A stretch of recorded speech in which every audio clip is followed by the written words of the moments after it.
Boa tarde, pessoal. Tudo bem com vocês? Eu estou morrendo de saudades. Eu não sei nem olhar para a câmera direito, sabe? Mas com o tempo eu vou me acostumando. Como eu disse a vocês ontem, eu faria um vídeo falando sobre fato e opinião, não é? A matéria dessa semana para que vocês não ficassem com tantas dúvidas. Então vamos lá, ó. Conforme tem o roteirinho de estudo de vocês, ali logo no começo está escrito, né, a definição de fato. O fato pode pode ser uma coisa que aconteceu e pode ser comprovado de alguma maneira através de algum documento, números, vídeo, registros. Fato é uma coisa real, né? Por exemplo, vou citar um fato aqui. Vocês lembram quando a TV veio em Novo Horizonte, afundou a praça com o caminhão? Tá, aquilo foi um fato, né? Ocorreu de verdade, foi uma coisa verídica, real. E a opinião é quando eu, por exemplo, dou a opinião sobre algum assunto. Lembrando que, tipo assim, as pessoas escrevem alguma coisa e logo escrevem assim, essa é a minha opinião, é o que eu acho, né? Só que essa minha opinião é o que eu acho não serve para vestibular. Se você fizer isso numa redação de vestibular, você está desclassificado, tá? Isso vale na fala informal nossa, né? Então, é muito simples. Fato é uma coisa que realmente aconteceu, real, e opinião é aquilo que eu penso sobre um determinado assunto. Eu vou dar a minha opinião sobre a pena de morte, por exemplo, né? Tem pessoas que são a favor, tem pessoas que são contra. Cada um tem a sua opinião. E onde a gente vê bastante a opinião? No texto dissertativo argumentativo, que são os textos de vestibular, né? As redações de vestibular, que normalmente é um texto dissertativo argumentativo. E ali nesse texto dissertativo, você deverá expor o seu ponto de vista e convencer a pessoa que está lendo, né, que você escreveu daquilo que você diz. Você vai usar argumentos para isso. Você vai usar o argumento 1. Por que você é contra? Né? Vamos supor que você é contra. Aí você explica um motivo. Um outro motivo, por quê? E um terceiro argumento, por que você é realmente contra?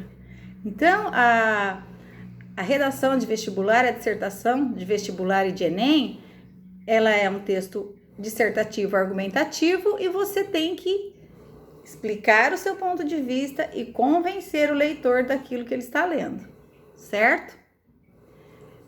Dando a sua opinião. Claro que você não vai colocar com essas palavras, na minha opinião, né? Vocês vão aprender ainda logo que não pode pôr desta forma. Mas enfim, seguindo aqui, então, fato é uma coisa real e opinião é aquilo que eu acho sobre determinados assuntos, tá bom? Aí eu coloquei aqui, ó, um exemplo de fato e opinião. Uma caneta vermelha é um fato. Uma régua transparente é um fato. Ela é transparente mesmo, de 30 centímetros, tá? Uma opinião. Quando eu uso a régua para escrever, tem pessoas que escrevem com régua, a minha letra fica mais bonita. Eu não acho, mas enfim, é a opinião de alguém. É só para exemplificar a caneta vermelha, né? Uma caneta vermelha é um fato e uma escrita com caneta vermelha é mais bonita, é a opinião da pessoa. Eu prefiro azul, né? Então, essa é a diferença de fato e opinião. Então, olha, para resumir, o fato é aquilo que realmente aconteceu e pode ser comprovado, ao passo que a opinião é o ponto de vista de alguém, ou seja, uma interpretação dos fatos que pode ser verídico ou não. Olha o que eu fiz aqui que eu grifo, né, como se fosse para eu estudar. É muito importante saber a diferença entre fato e opinião. Eu estou lendo, por isso que eu olho para cá, tá? Principalmente quando debatemos um tema polêmico, né? Ou quando analisamos um texto dissertativo, argumentativo, que é o textinho do Enem, do vestibular, tá bom? Aí vem as questões para vocês resolverem, né? O texto 1 fala assim, ó. Por que sou contra o Uber? Quem escreveu foi o Marcelo Freitas. Aí vamos lá. Primeiramente, porque não te oferece segurança. O Uber é um aplicativo criado por um americano chamado Travis Kalanick, que não se importa com nada além do seu bolso, transferindo todo o risco do negócio para o escravocrata motorista contraventor, artigo 47, 43 da LCT. Hoje em dia, ele vive em Singapura, quem criou o Uber, né? O criador do Uber. Tem 3 holdings no Panamá e após vários processos nos Estados Unidos, uma condenação por violar as leis trabalhistas na ordem de 300 milhões de dólares, 2 condenações e uma ordem de 22 milhões de dólares por não checar os antecedentes criminais dos motoristas do Uber, né? E de 12 milhões de dólares por vender os dados dos usuários a partners para outras empresas. Em decorrência, mudou a sede para Amsterdã. Também nos Estados Unidos, 3 estados, Illinois, Kansas e Ohio, por meio de referendo, a própria população por bem decidiu proibir o uso do Uber, né? Então, vocês viram, né, que toda faca tem 2 gumes. Foram 6 mil casos de crimes sexuais entre os anos de 2013 e 2015. Fonte do Olhar Digital e etc. E 4.754 reclamações de toda a sorte no site Reclame Aqui. Só em 2015, com aproximadamente 20 mil carros, já os concorrentes 99 e Easy, né, que fala. Táxi com 25 mil táxis tiveram juntos aproximadamente 150 reclamações. Quanto às leis brasileiras, o Uber fere as normas. Vocês sabem o que é Uber, né? É um trabalho informal, ele não é legalizado. A pessoa que tem que usar o carro dela para fazer o meio de transporte. E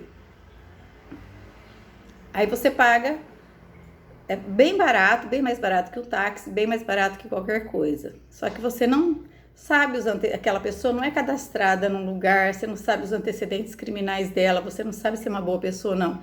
Você tem que acreditar que é uma pessoa boa, só, né? Mas aí cita que lá nos Estados Unidos houve crimes sexuais, enfim, uma série de coisas. Que o cara tá rico, mas nem mora mais nos Estados Unidos, né? Essa é a opinião do Marcelo Freitas. Ele é contra, porque ele fala que o Uber não é legalizado e que não dá certo. Aí aqui embaixo tem disponível a fonte de informação, que eu sempre falo que é muito importante, ó. Tá? Vocês estão vendo aqui embaixo, né? Uma fonte até... mas é uma fonte de informação. No texto 2, tá faltando um T aqui, ó, que eu tô vendo agora. Deixa eu botar o T aqui. O Uber e as mudanças necessárias na sociedade. Quem escreveu foi o Victório Galli. Então, esse aqui é totalmente contra, né, o Uber. Ele fala que o Uber não é uma coisa legal, não é boa e que no Brasil aqui fere todas as normas trabalhistas. Realmente é verdade, né? É muito baratinho mesmo. Eu penso que é quase que um trabalho meio que escravo. A pessoa trabalha meio que de graça. No texto 2, o Uber e as mudanças necessárias. Vamos lá. Nos últimos meses, tenho acompanhado diversas notícias divulgadas pela imprensa envolvendo discussões com o tema, né, do Uber. Há na classe política quem defenda equivocadamente a proibição do Uber. No Brasil, um cidadão não pode ser impedido de exercer um trabalho honesto e lícito. Logo pensei, só ocorre isso no Brasil, um país onde não se pode trabalhar e inovar. Estou tratando sobre este tema desde fevereiro do ano corrente e tenho estudado para tratar o assunto com justiça. Uma das conclusões é pela liberação do serviço. O lucro sadio, proveniente da livre iniciativa, é desejável e defendido na Constituição do Brasil, desde seu artigo 170 até o 192. Além disso, temos nas Escrituras Sagradas, em vários trechos do Velho e Novo Testamento, a defesa do trabalho e da livre iniciativa. Cito como exemplo, aí ele cita aqui um versículo da Bíblia, não, né? 2. Tessalonicenses, que eu não sei falar, gente, que nome difícil. 3.1-18 em Provérbios 22, 29, dentre tantos. Este é o momento de aceitar o novo, ainda que cause estranheza em alguns. Então, no primeiro texto, ele é totalmente contra a legalização do Uber, fala que é ilegal aqui no Brasil e tudo mais. No 2, ele defende, fala que tá até na Bíblia aqui, é um trabalho legal, que não tem nada de errado, é a opinião dele, do Vitório Gale. E o Marcelo Freitas também, foi o que ele fala, né? Aí aqui embaixo tem a fonte da informação, foi retirado de onde, tudo certinho. Então, olha só, após a leitura do texto 1 e 2, responda: os textos apresentam a mesma opinião?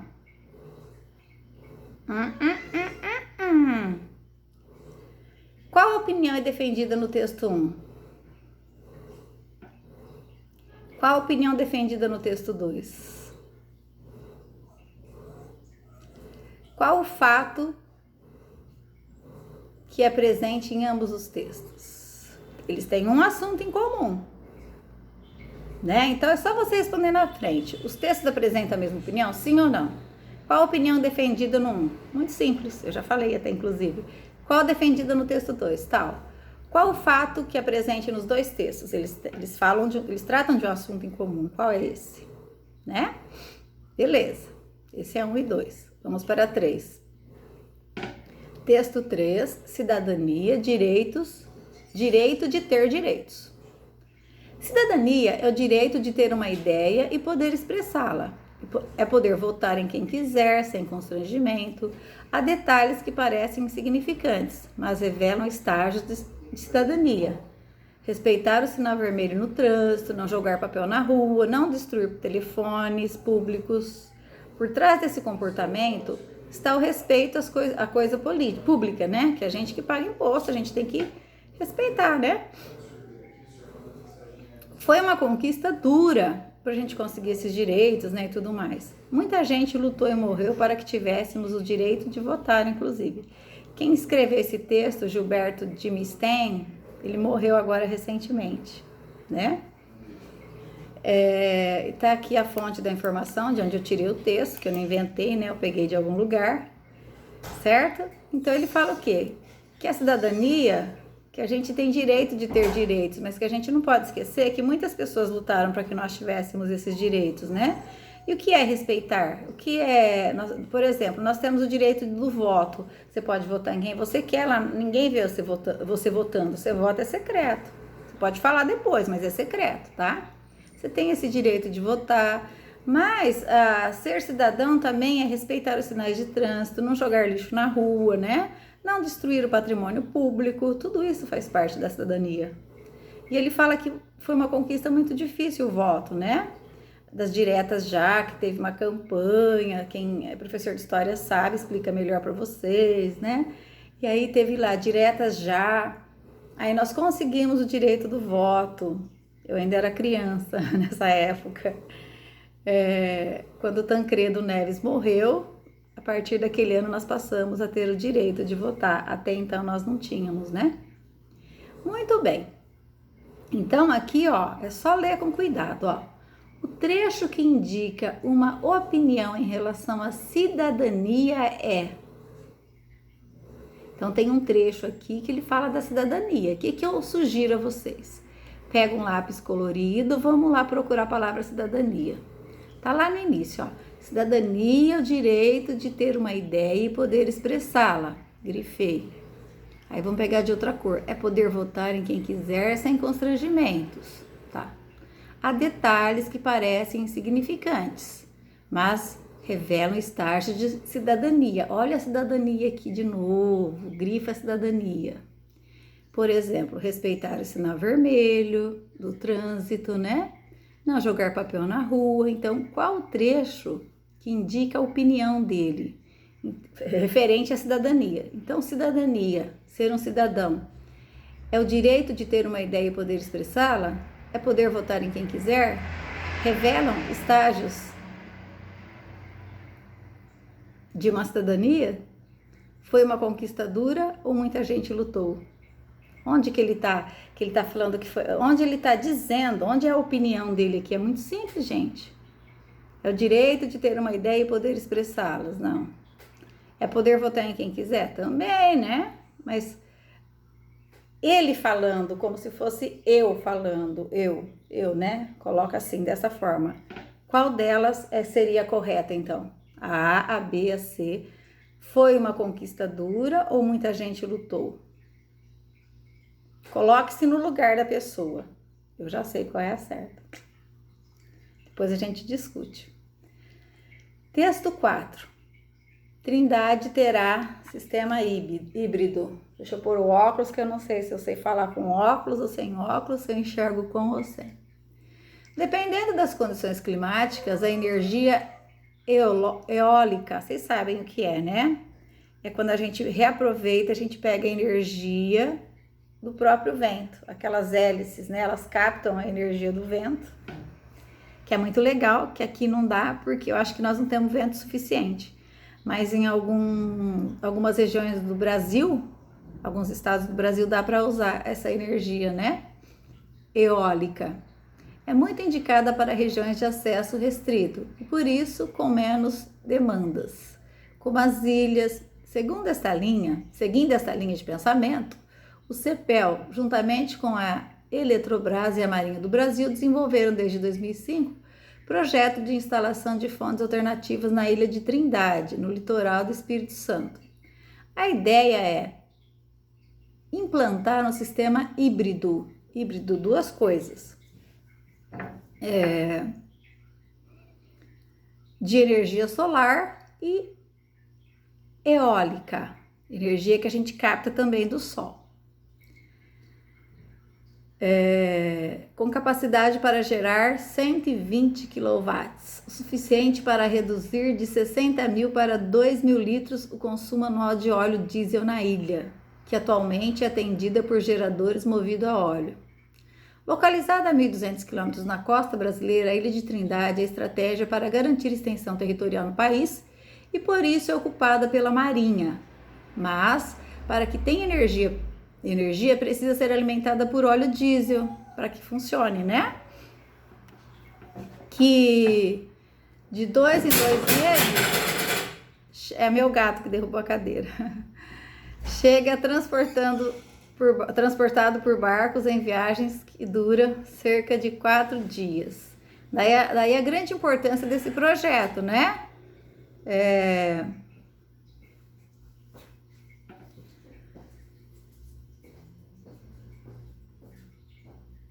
Exemplifica Ricardo Dutra, pesquisador do CEPEL. Então, isso aqui saiu no Jornal do Brasil, 27 de julho de 2007, que é a fonte de informação. Isso aqui é o Ricardo Dutra, que defende um sistema híbrido, né? De energia solar e energia dos ventos, eólica, né? Ele defende isso. Ele fala que seria uma boa, que gastaria bem menos óleo diesel para funcionar lá a ilha onde fica a Marinha, a ilha de Trindade lá, certo? Tá bom, então nós vamos ver onde está a opinião do mocinho aqui do texto, do Ricardo Dutra, né? O óleo diesel é levado em barcos para Trindade? Não, isso ele tá é um fato, tem que ser levado de alguma forma, é levado por um barco. O projeto é de grande importância para Trindade? É importante? Eles deixariam de consumir muito óleo, né, gente? Seria uma boa ideia se conseguisse unir as duas energias, né? A do vento e a do sol. Bom, vamos para outra. A ilha de Trindade precisa ser alimentada por óleo diesel? Não, gente, isso é um fato. É uma coisa que realmente precisa. Sem óleo não vai, né? A ilha de Trindade fica 1.200 quilômetros da costa? Também é um fato, fica mesmo. A ideia é implantar no sistema híbrido? A ideia é de quem? Tá aqui, ó. A ideia é implantar no sistema híbrido de energia solar e eólica com capacidade para gerar 120 kW, suficiente para reduzir de 60 mil para 2 mil litros o consumo anual de óleo diesel na ilha de Trindade, tá? Mas aqui nós estamos procurando a opinião dele, eu acho. Vamos lembrar do eu acho, que não pode lembrar na redação do Enem. Onde está aqui eu acho?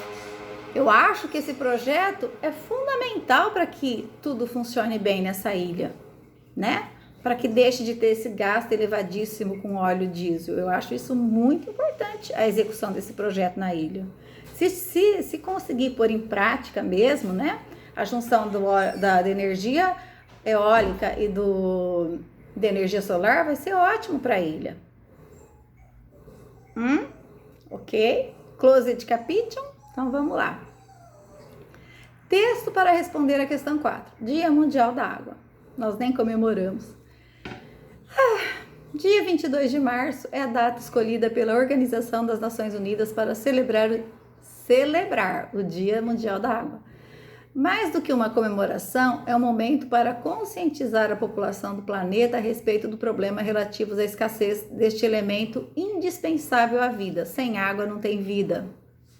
Cerca de 2/3 do corpo humano são constituídos de água, assim como a superfície terrestre, que tem 2/3 de sua composição líquida. É o elemento que melhor simboliza a essência humana, é a água, né? No entanto, embora a Terra seja conhecida como planeta azul, a água disponível para o consumo não é tão abundante como se pode imaginar. Nós sabemos que no Brasil há uma grande quantidade de água doce, né? No Brasil. Sabemos também que na Europa há uma escassez dessa água doce, né? Lá na Europa tem poucos rios, tem oceanos, mas não tem água doce. E hoje, olha que interessante, hoje no detergente, eu estava lendo ontem, que tem um lembrete lá no detergente, que é pra gente economizar água, porque ela pode acabar. É engraçado isso, né? Até, tá vendo? Até todo mundo se preocupando com a água, né? Com a água doce que nós temos no planeta. O gato vai pular em mim. Ai, gente, é difícil com esse gato. Tinho, não pisa aqui, Tinho. Ai, gente, esse gato é impossível. Olha. Fala oi, gatinho. Ele é um caso perdido. Ele não pode viver no computador, que ele vem aqui. Pronto, fica aqui bonitinho. Então, é isso que eu digo, né? Há uma preocupação com a água doce no planeta todo, né? Não é só no Brasil, é em tudo. Mas o planeta Terra é conhecido como planeta azul. Por que o homem ainda não foi para um outro planeta, né? Destruir, como ele destruiu aqui. Porque não tem água.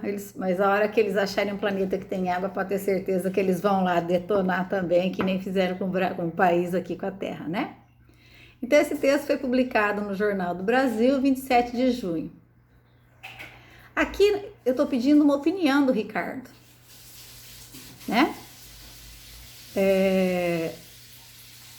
Que por acaso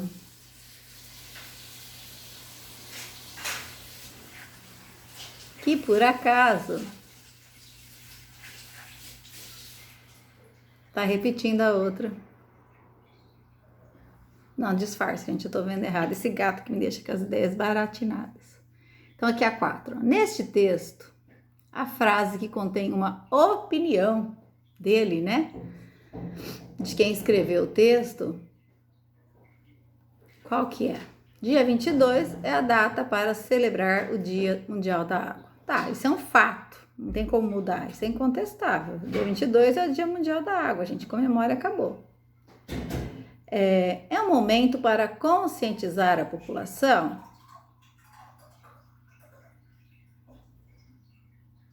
Cerca de 2/3 do corpo humano são constituídos de água. Isso é um fato também. A medicina pode comprovar isso para nós.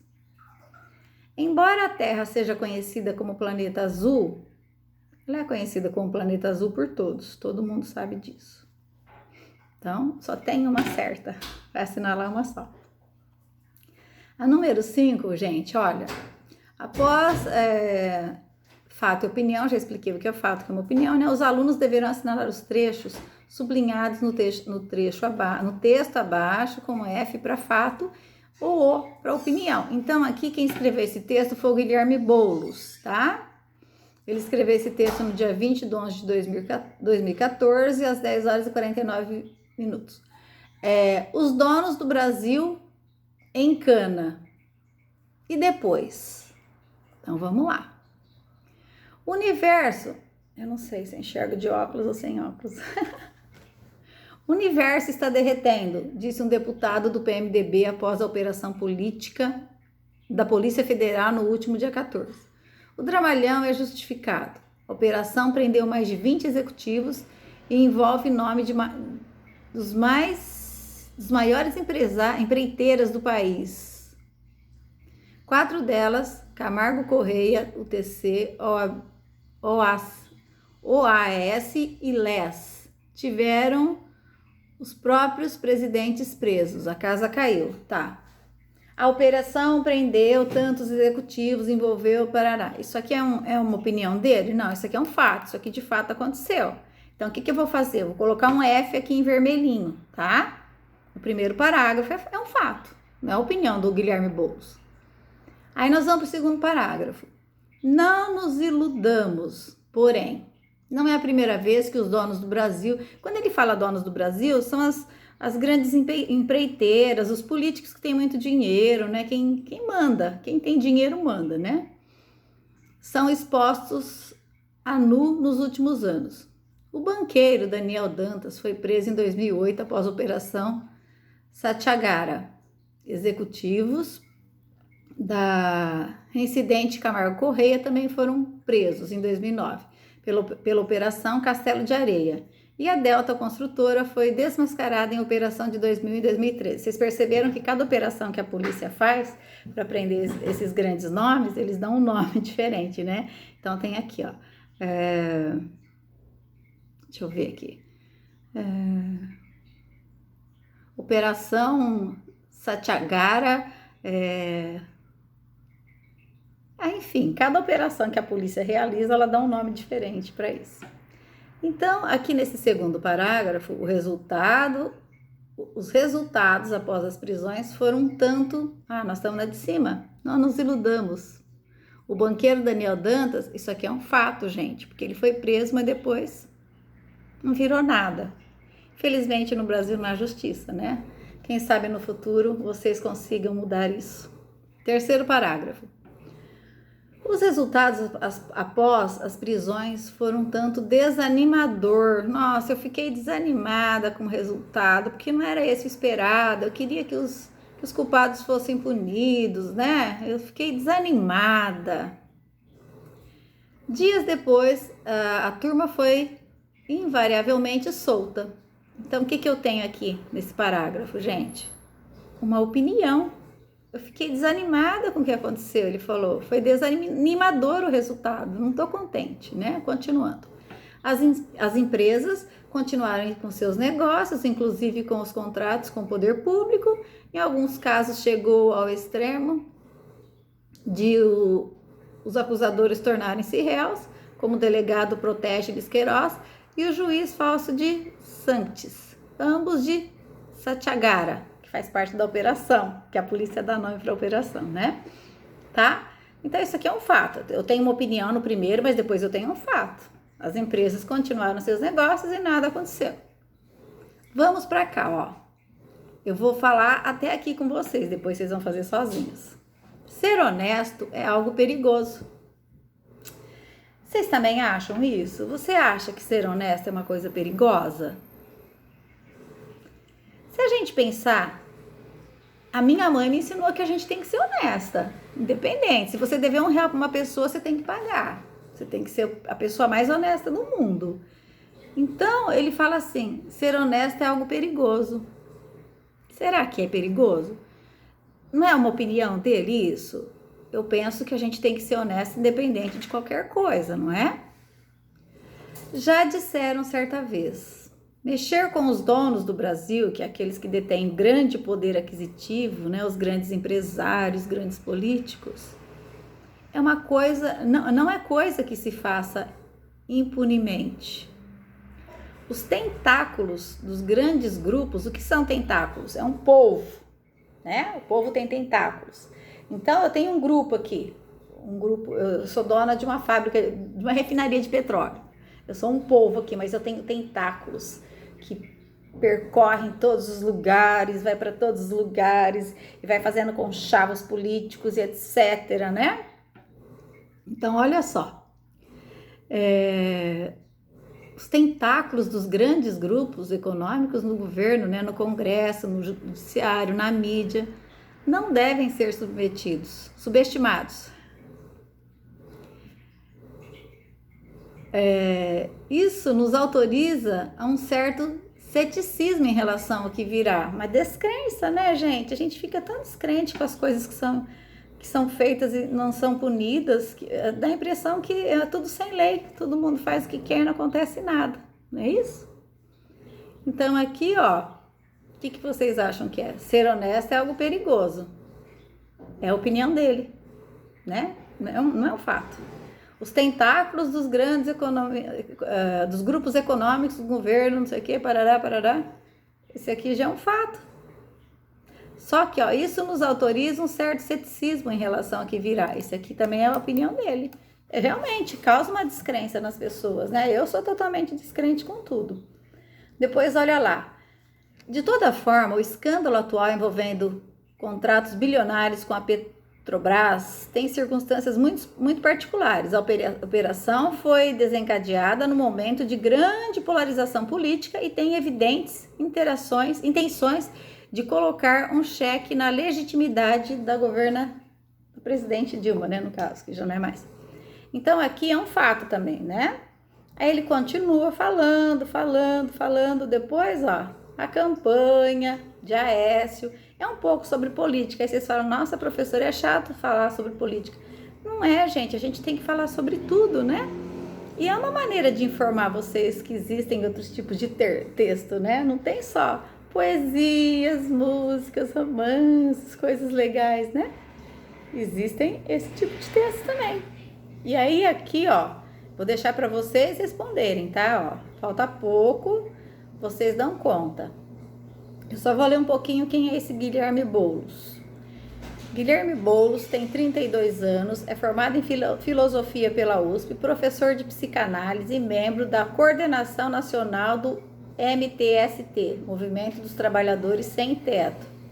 Também atua na frente de resistência urbana e é autor do livro Por que ocupamos uma introdução à luta do sem teto. Veja bem, porque eu botei um texto do Guilherme Boulos, não quer dizer que eu estou de acordo com as ideias do Boulos, tá? Eu simplesmente peguei um texto diferente para vocês verem um pouco de política, uma linguagem diferente, que é um artigo de opinião, isso aqui, somente para vocês verificarem, tá bom? A dona Claudete não está concordando com isso, nem discordando, nem nada. É só um texto diferente para vocês examinarem. Aqui embaixo tem onde está o texto, né? Onde foi publicado, ó, tudo certinho, né? Porque a gente tem que ter a fonte da informação. Você não pode dar uma informação que não seja real, né? Então, aqui tá a parte do texto, né? Que a gente sempre fala, né? A fonte de informação do texto tá aqui. Então, vamos lá, ó. A opinião do autor aparece em pontos isolados